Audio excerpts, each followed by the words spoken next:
Hi, this is Paul Terro with another FMC for organisations.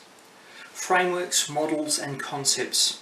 Frameworks, models and concepts to actually help us to think about the issues that you are facing, help you to consider how you can actually achieve long-term success, how you can actually think about the issues that you are facing right at this moment. And this session here we want to cover off Porter's 5 forces. Michael Porter, you might know, is a well-known academic and international author, speaker and so on out of Harvard from the US. And after much study and after much research, he came up with this 5 forces model, the different, as a way of explaining the different forces that are acting upon an organisation. And it has actually stood the test of time, this way of thinking about it.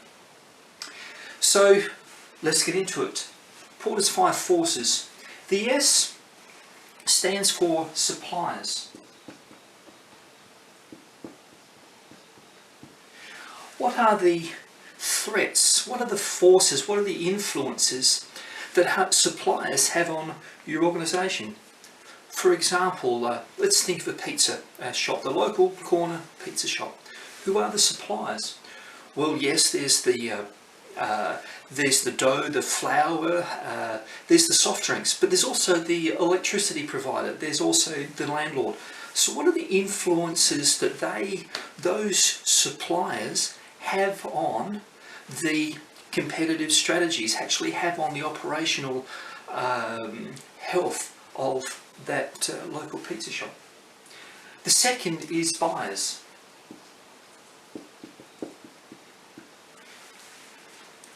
Who are the buyers? Who are your buyers?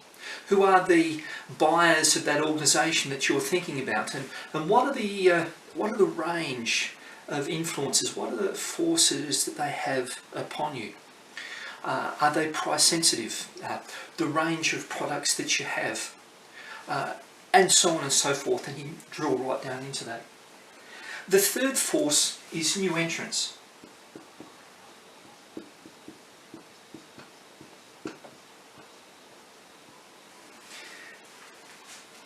How easy is it for new entrants to start to compete with you? You know, for example, this pizza shop. How easy is it for someone to set up just down the road and start selling pizzas? You know, this latest internet sensation which is happening right here, this YouTube, there is a very low barrier to entry for me to set up with a camera and start to deliver some content. You know, software developers.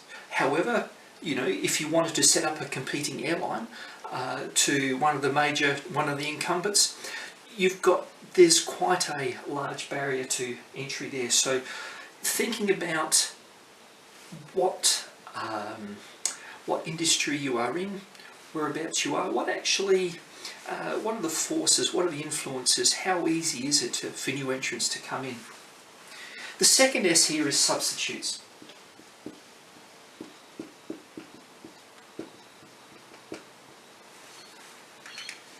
Back to the pizza analogy.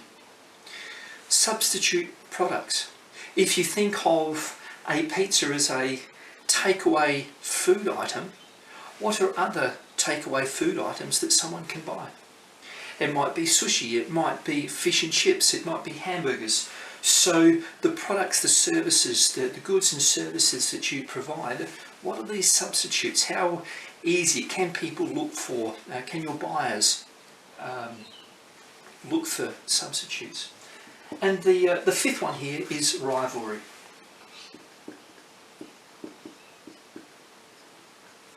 That competitive tension in your industry. How heavy is the competition? How heavy is the competitive rivalry that you and those who are in the market, in your market, how intense is that rivalry? You know, perhaps an analogy for all of this is that top-loading washing machine. There you are, you and your competitors. That's the R in the bowl being sloshed around, if you will. And then you've got these four forces impacting upon the bowl. You've got the supplier force moving that bowl around. Then you've got the buyers, which are always having an influence. Then the new entrants and also the substitutes. So there's just a brief look at Porter's five forces. Porter's five forces, it's a way of thinking about the competitive landscape. It's a way of thinking about your place in the environment, in your place in your business environment, if you will. So thanks very much for listening. This has been Paul Terro from Delium Advisory with another FMC for organisations. Thank you.